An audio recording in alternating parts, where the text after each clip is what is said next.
নমস্কার সবাইকে আমার আরও একটি নতুন ভিডিওতে স্বাগত জানাচ্ছি। ভাবি যে ভিডিও করব, নিজে একটা ভয়েস দেব, তাহলে ভিডিওটা হয়তো অন্যদের মতো একটু সুন্দর করতে পারবো, সবাই হয়তো আমার ভিডিওটা পছন্দ করবে।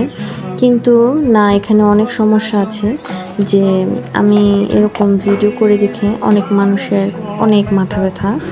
তারা এসে আমাকে প্রতিনিয়ত খোঁচা মারা অনেক কথা বলে। আমি জানি না যারা আমাকে খোঁচা মারে তাদের এত কিসের সমস্যা। তারা প্রতিনিয়ত আমাকে বলে যে তুই তো ভাইরাল হয়ে যাবি, তুই তো ভাইরাল হয়ে গেলি, ব্লগার, টিকটকার, এগুলো খোঁচা মাইরা অনেক। ওই বোকা মানুষগুলা বোঝে না যে জায়গায় আমার আর ফেসবুকে বা টিকটকে বা ইউটিউবে যে জায়গায় ভিডিও হোক না কেন, আমার জামাই দেখতেছে, আমার দাদা দেখতেছে, আমার দেবর দেখতেছে, আমার বোনে দেখতেছে, আমার জালে দেখতেছে, আমার ফ্যামিলির মোটামুটি